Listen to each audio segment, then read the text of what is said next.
and welcome to Veterans Voices. I'm Maryellen DeLeon, President of the Student Veterans Organization and Student Veteran Intern at the Veteran Military Resource Center here at Ocean County College. You will have a unique opportunity to listen and learn how military and veteran advocates, dedicated individuals, organizations from around New Jersey are making a difference, even during these most troubling times. With us today, we have a special guest, Assistant Director of Military Services at Ocean County College, Ryan Lertzema. Ryan served almost 10 years in the Army from Fort Stewart, Georgia to Balad, Iraq, then medically retiring from Germany in 2016. He has been named 2021 Veteran Champion of Education by GI Jobs, Congressional Citation of Excellence, and designated the OCC Military and Veteran Resource Center as a Center of Veteran Student Success, an award that cycles every 3 years to a handful of colleges. Ryan is a veteran community advocate, mentor, and program manager at OCC, who lead the Veteran Town Hall initiative with Congressman Andy Kim, hosted the largest New Jersey Leadership Summit on Veteran Affairs, as well as inducted the first POW Memorial Chair on a community college campus. And as our viewers know, is the lead producer and host Veterans Voices. Welcome, Ryan. Thanks, Maryellen. How are you? I'm doing well. How about yourself? Excellent. That's excellent. Great. Well, first off, congratulations on winning the 2021 Veteran Champion of the Year in Higher Education. So what were your thoughts and feelings when you found out you were one of 19 in the country to receive this award? I was actually really surprised. Ocean County College is a continuous mission for not just the campus officials, but myself to advocate our programs and really create a successful pathway for veteran students and military alike. So when I got an email one day from one of the managing editors at the publication saying, "Congratulations, you're it," that was really cool. It was very surreal, if I could put it in context. It was very surreal for me. I wasn't thinking about it whatsoever. But as veterans, we always know or read about GI Jobs magazine, so I already knew exactly what it was, what it meant, etc. But it was very surreal and exciting at the same time. Yeah, I think I remember we were on the phone when you got that email. Yes, yeah, we were. And you're like, wait. Okay, so were you aware that you were nominated for the 2021 Veteran Champion of the Year? No, I wasn't. It was completely unaware. I was not even tracking the designation. Even in our field, I didn't even know that it was out there to be nominated for. I didn't know anything about how it was or the processes. Just hit me by surprise, honestly. Okay. So what inspired you to go into higher education? That's a great question. When I got out of the service, I wanted to help military as well as veterans in transitioning out of the service. My experience was not the greatest getting out of the military. So I went to Stockton University and I wanted to go into psychology to get a social working background. Found out that degree plan was not in my favor. So I went to the hospitality background. But with the hospitality background, I was able to really hone in skills on my internships and running independent programs as well as creating initiatives. So when I interned at the Stockton University military office, and I learned that higher education has a piece of advocacy that I wanted to do as a social worker. Or in the psychology field, and it just has its own little spin on it in higher ed. I did not foresee myself going in higher ed whatsoever, but I believe that I had a unique background and I brought that uniqueness and drive to OCC when I was interviewing for the job. And when I found out that I got the job, it was just like, oh, okay, so what do I do next? But the platform provided an opportunity for me to really create programs and initiatives that not only is of my design, but the freedom of creativity to hit an individual mission objective, if that is getting veterans' voices going or working with political figures to have a leadership summit. Any way that provides a platform for us to advocate for. I think that is the reason why higher ed is such a niche industry to get into for veterans, because one of our biggest issues is our benefits. Exactly. And for veterans getting out of the service, the transition assistance program, you only have 2 days to understand your veteran education benefits. It's PowerPoint. So I feel as though that higher ed offers a unique opportunity for people like myself to be a frontline mentor or coach to the veterans getting out or their family, to teach them about their benefits or teach them about other services that are out there to assist them in their transition out. So I think that's why I wanted to go higher ed. When I graduated initially, though, I thought going into the hospitality field, because South Jersey, we have Atlantic City, we got Philly, I thought there are areas that need a military and veteran direct source position for.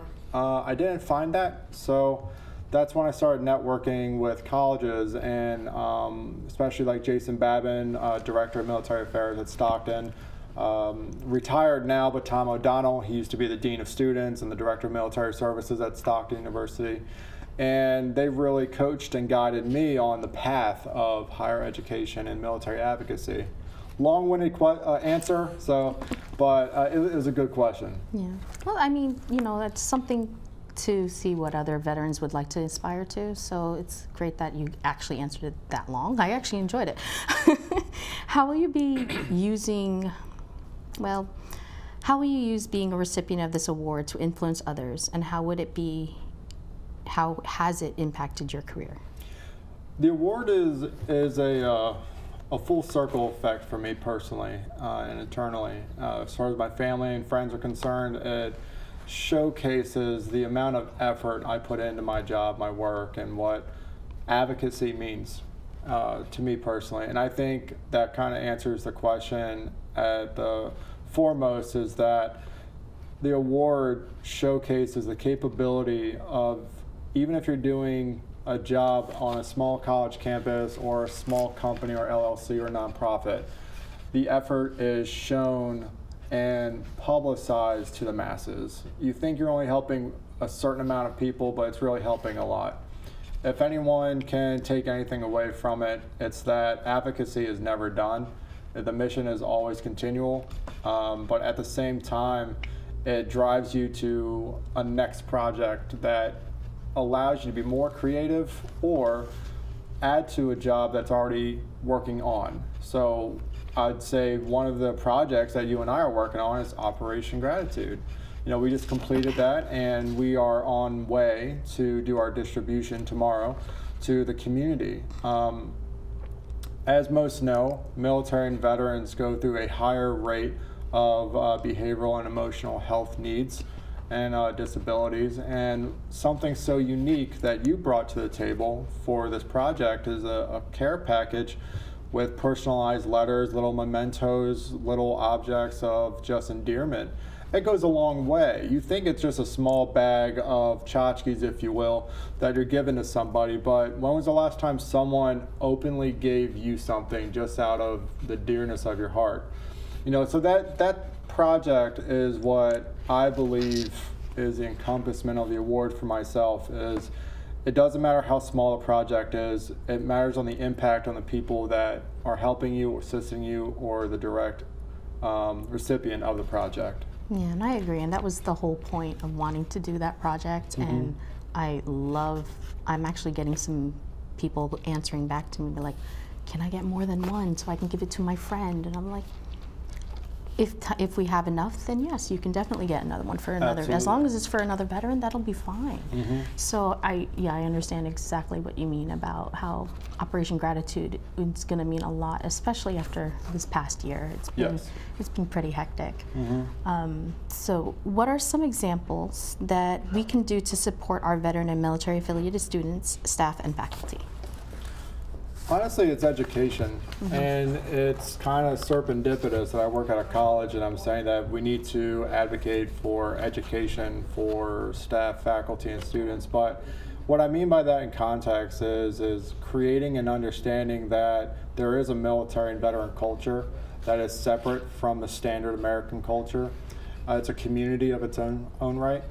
And there's lingo, there's terms, there's relationships that are really undescribable unless you've been in the boots or you've served in some type of capacity.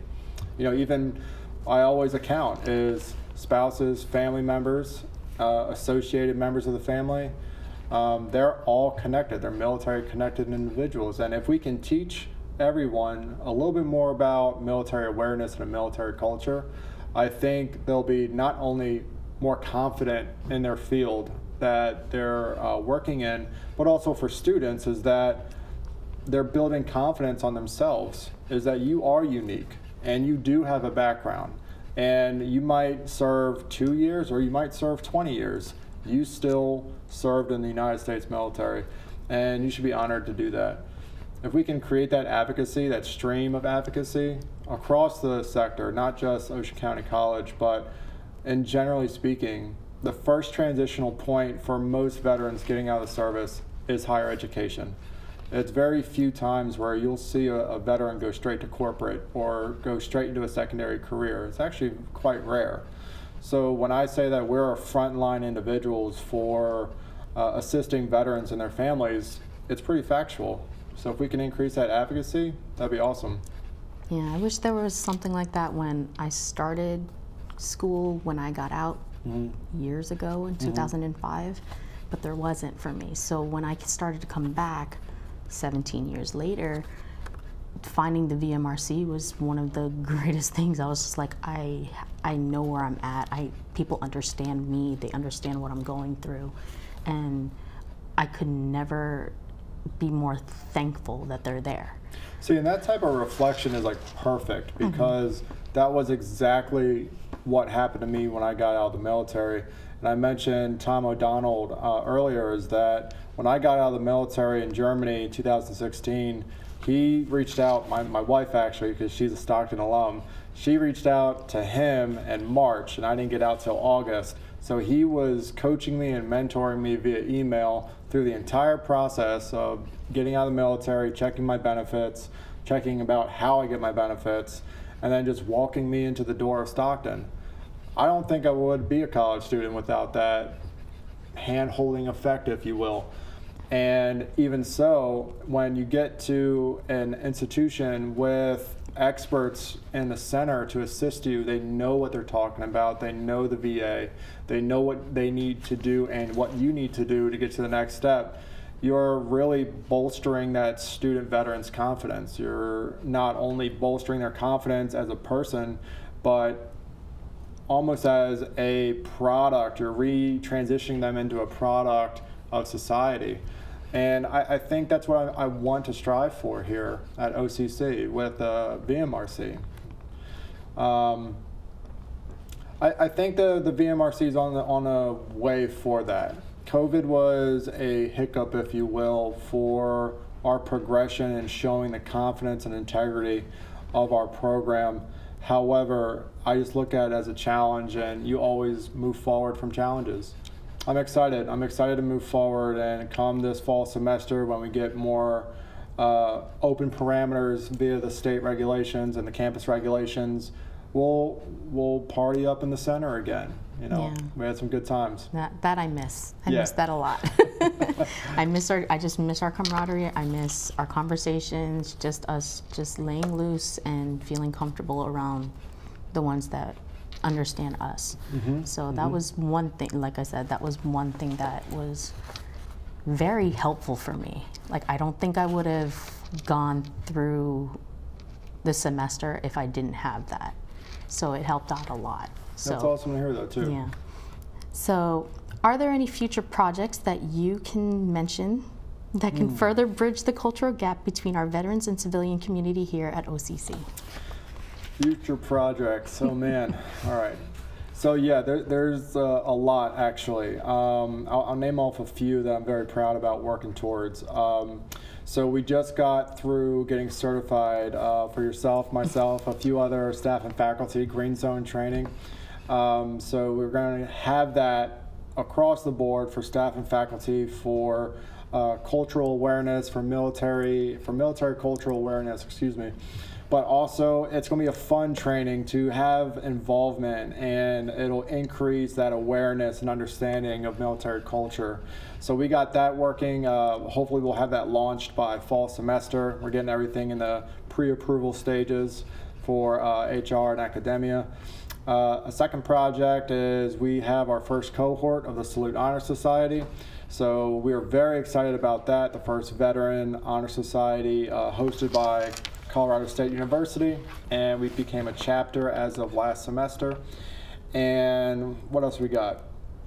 So for fall semester, hopefully as well, we're creating a student success course, and we're partnering with Columbia University.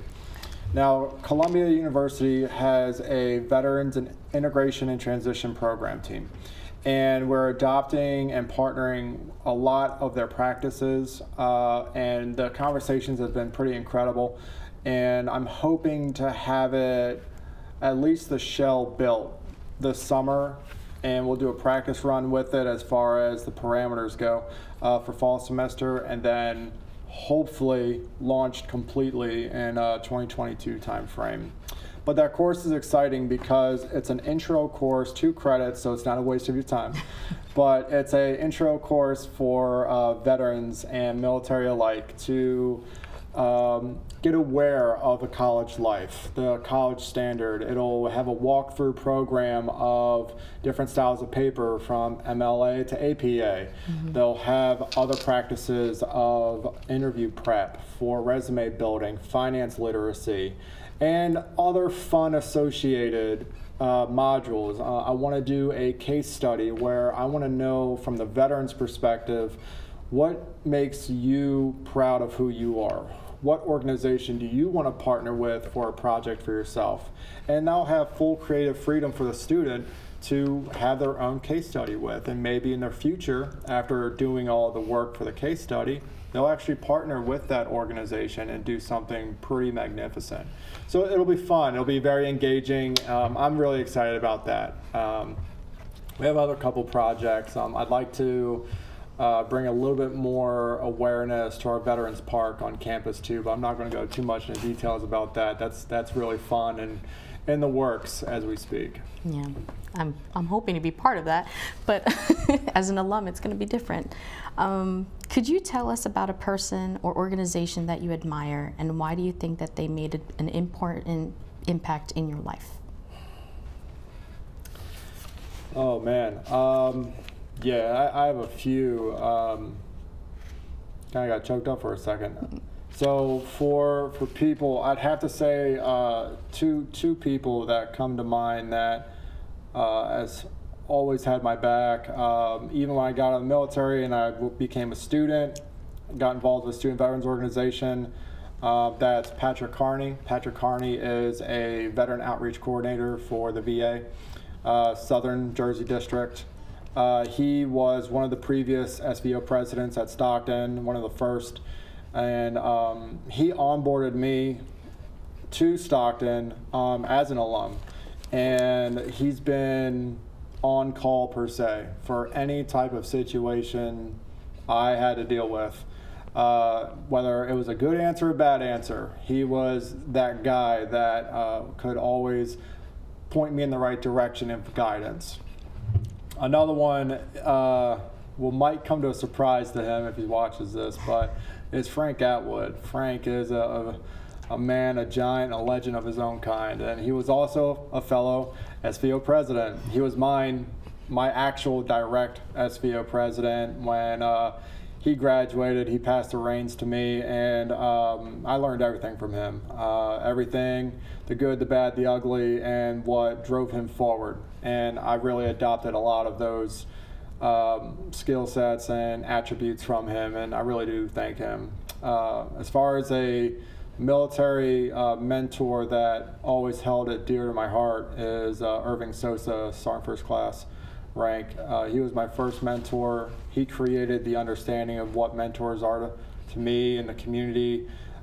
He retired from the military a lot sooner than anticipated, but he is really the person that put me on a guided path forward.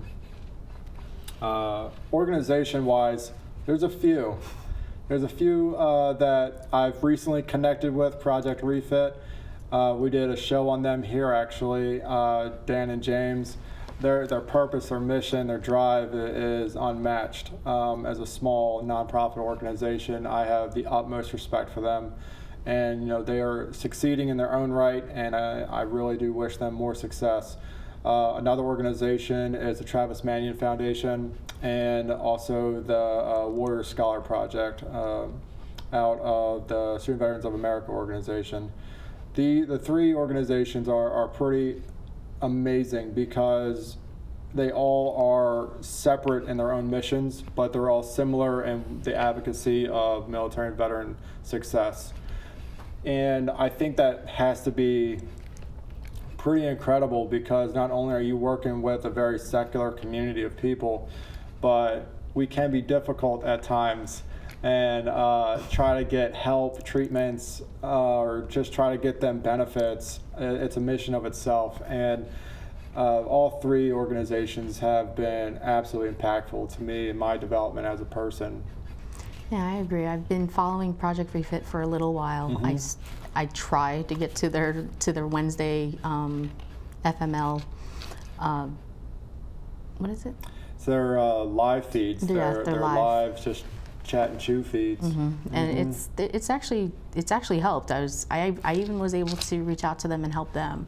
Okay. So it was actually really good because they even mentioned, why don't you try your school's SBO? And I was like, hey guys, I'm an SBO president at OCC. I'll be glad to help you in whatever you need. And they reached out to me, so it was great. And I'm trying to get a collaboration with them for the SBO here. Okay. So we'll see what happens with that. So before we finish, what advice would you recommend an aspiring leader in their journey towards excellence? Don't give up. You know, as short as that is, don't give up. Any project, any initiative, small, large, it doesn't matter. Failure is success. If I can say anything, it is you can fail as many times as you want. It depends on how your success is rated as yourself. If you believe that you failed and you're done with your project, then you failed yourself. It's really that if you fail the project, that's only creating a pathway to success to do it better and bigger and even more so afterwards. I really do hope that, in a sense, individuals who want to be either in a mentorship place or a place of individual leadership, they can just realize that failure is part of success. It's natural. I think people are afraid of failure. I don't think that without failing at least a couple hundred times, you're a good leader. You have to fail to lead. That's what I'd say to others. Yeah, that's really great. I think that's one of the greatest things anybody can say to, especially a veteran. It was hard. It's been very hard, and then trying to just keep up with whatever I need to do just to get ahead was, in and out of itself, very difficult. And then I would call you, I'd be like, Ryan, hey, I need help. Well, you have a great step forward, though. You've had a great collegiate career at OCC. You've done fabulously and very endearingly interning with me. And I think you have a very bright future moving forward, especially when you go to Rutgers. Whoop, whoop. There you go. And you know, you're doubling up. You're going to graduate with your undergrad and graduate studies. That is remarkable, and I know you're going to make a difference. Thank you, Ryan, so much for all of your inspiration and just for being here today. We appreciate it so much. It's my pleasure. Thank you. Thanks. Thank you for watching Veterans Voices. If you want to learn more about the show or want to participate in it, please email at veteran@ocean.edu or go to our webpage at www.ocean.edu/veteran. I'm your host, Maryellen DeLeon. Join us next time for Veterans Voices. Thank you.